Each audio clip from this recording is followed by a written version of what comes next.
After seeing The Nun, why would any sane person watch a Conjuring universe movie?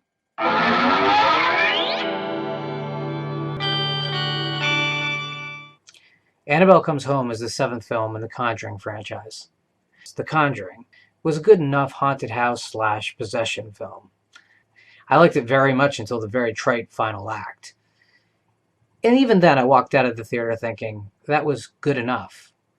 It was a welcome change from the glut of Saw and Hostile imitators that was on the marketplace at the time, and frankly, the first half held its own. Was it a classic? No. Did it deserve a long-running franchise? Definitely not. Let's get it out of the way right up front that I don't believe a thing the Warrens ever claimed to have done.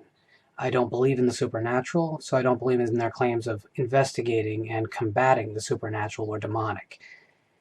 It's a weird choice to base a horror franchise on a supposedly real story like this, because it just seems that it's fraught with problems.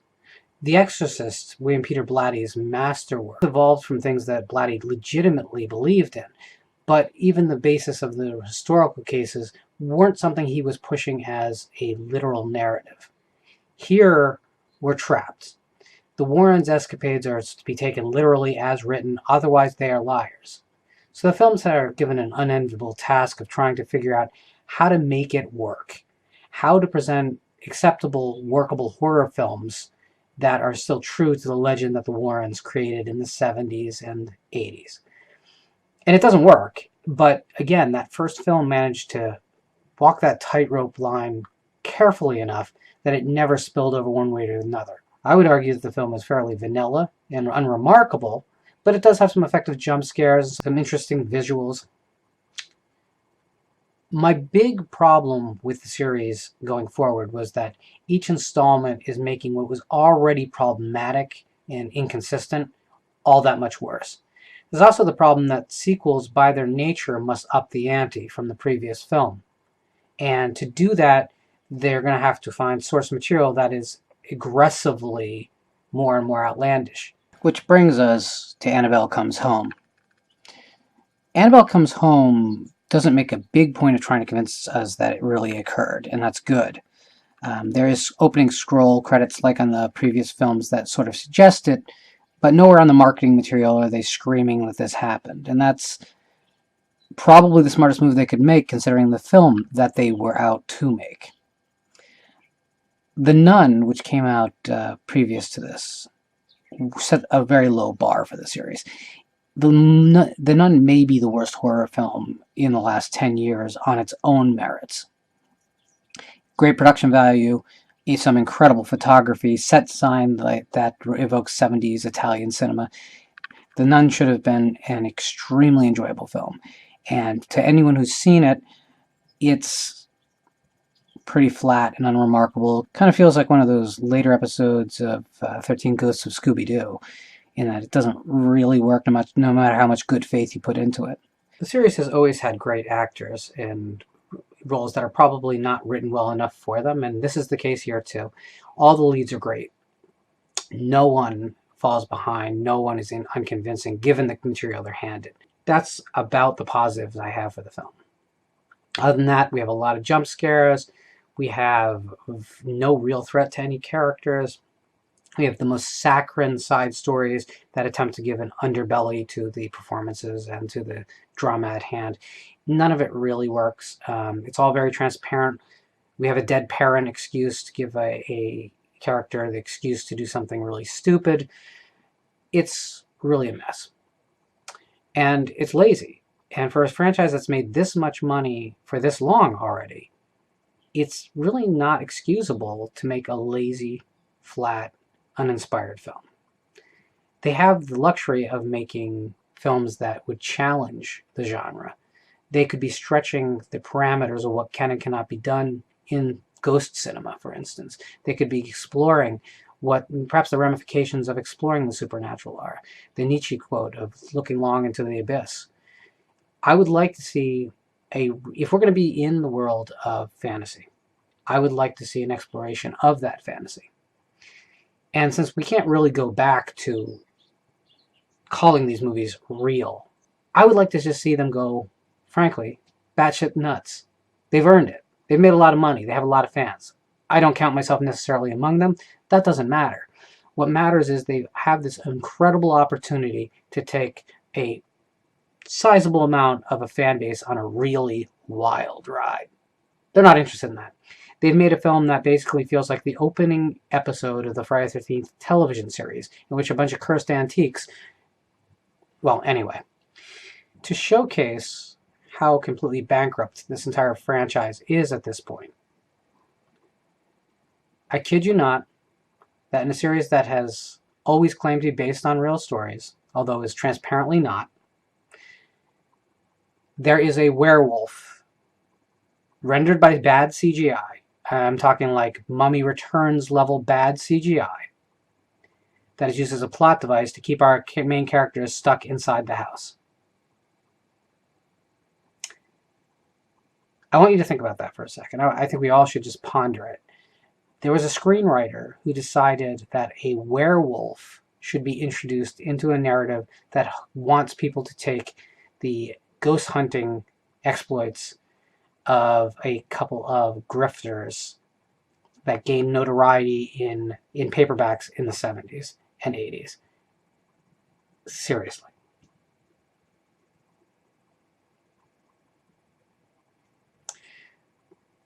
Annabelle Comes Home is ultimately a predictable mess, and it's really emblematic of where the horror genre in America is right now. We're getting films that all feel sort of familiar. This review is going up a couple weeks later than I intended. In the meantime, another genre film, Crawl, has come out. And while Crawl is a much better film in every way, it's the right kind of popcorn summer horror entertainment, it still feels really familiar. Even though there's things in that film that have never been done before, it feels remarkably like things that have been done before. But that movie is fun and doesn't feel like it's condescending to its audience. Annabelle Comes Home does. And how annoying is it that the movie spends more time setting up other paranormal entities for spin-off movies than it does caring about its own plot? It is obscene the amount of time they spend setting up the new monsters for new movies. And none of them are good, by the way. Not a one. To say I'm not excited about the future of the Conjuring universe is an understatement, so here's where I'm at. The Conjuring universe at this point feels like the later Scream franchise entries. Scream, like The Conjuring, came out at a time when the genre was extremely vulnerable and we needed something to give direction to the entire field. It should be rewarded for what it did. However, the sequels have become a liability to the genre, as it's all grown stale, repetitive, and frankly, condescending to the horror fan. It's time to move on.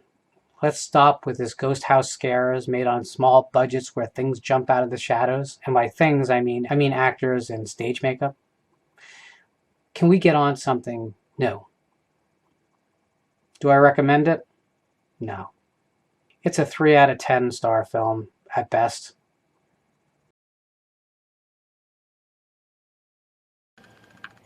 But wait, am I being unfair? Should I just be content with horror movies providing the jump scares and the loud music and some good performances? Hey, isn't that a big win? No, it's not.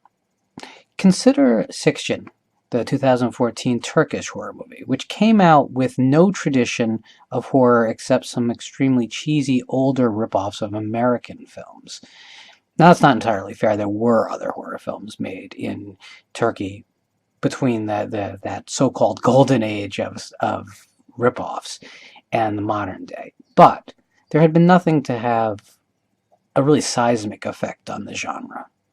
Siccin changed all that. Albert Metzke created a film that was both challenging to the society he lives in and to the world at large.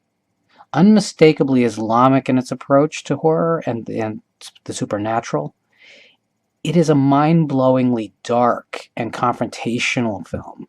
It is uncomfortable to watch, and not in a way that the West would go about it, which would probably be to put a bunch of risque images on screen. This is not Martyrs. This is not Hellraiser. The reason Siccin is ultimately so satisfying is not because it's a feel-good horror film, but exactly the opposite. It feels like you get through the movie. You manage to survive it. Now, to some of you, that's going to seem like exactly a bad time at the movies. If you're not a fan of things like the darker cinema of David Lynch or some of the existential French cinema, you might not have as much appeal immediately to it. But I'm telling you, ignore all that and go. Search out this film and its sequels and its spin-offs, because this movie has started a revolution in Turkey that I hope actually comes to America and the world. And that is horror as transcendent cinema. Cinema that seeks to change the society, the mindset, and even how we feel about our place in the world. There's big aims with this series. On the surface, it's a revenge story about black magic. Doesn't sound like all that different than, say, Sam Raimi's Drag You to Hell. Difference is, Sam Raimi's film has very little weight. It's a fun movie, undeniably. And there's lots of things to like about it. But it doesn't feel like it's transforming anything. It doesn't feel like it's important. Siccin does all this in spades, and it does it in a way that feels effortless. The disturbing images you'll find in this movie are not ones that are going to shake you for a second and then let you off the hook. These are images that are going to sear themselves into your mind, and you will not easily forget. This is nightmare fuel of the highest order. And its distance to how we think and act in the West only helps it. It gives it this intangible feeling, whereas you're never sure if you should be watching it. It feels forbidden. It feels like those R-rated films that you saw when you were too young and you knew this was dangerous material. But to feel that as an adult, and to feel that about films that are this recent, is an absolute joy. And you need, if you love the genre, to explore outside the borders of America and Hollywood to find thrills like this. Siccin is exactly where you could start. So I'm sure some of you will criticize, saying, I shouldn't have to search out horror. Can't I just get something domestic? And that's the point of this all. Yes, right now, to get horror this good, you probably do have to look outside the borders of the country you're in. I'm sorry about that. I really am. I would change it if I could in a heartbeat. And that's it. Let's change it. Let's give support to things that are challenging. When a movie comes out that doesn't feel like a Gap commercial, let's go see it. Let's go see films that you know very little about but are not receiving the marketing push. Let's support the genre from a grassroots. Because if we want Siccin made in America, and not a remake of Siccin made in America, but something original and fresh and new, the polar opposite of the Conjuring franchise, then we are responsible as the consumers to start going out there, searching out the good, supporting it, making it successful, making the Hollywood producers want to make things like that little Turkish film, which probably didn't cost the catering on any of their studio picks. Let's make this happen, because you know what? The more voices from more places that come to inform the genre, the better we are. And really, do you really just want sequels and remakes from here on out? Is that what you want? Because that's what Hollywood will feed us. Now, if this is more of a rant than a review, it's only because I don't want to spoil anything in Siccin. It's that good. I would rather have told you nothing about the movie and have you see it just completely blind than to ruin one surprise. But I do think it's important that you search it out. It is not hard to find online, though there are legal releases of it that I do really, really, really encourage you to search out. Please, support what matters. Let's get the genre back. Get it out of the cubicles in Hollywood studios. Let's get a new golden age in America.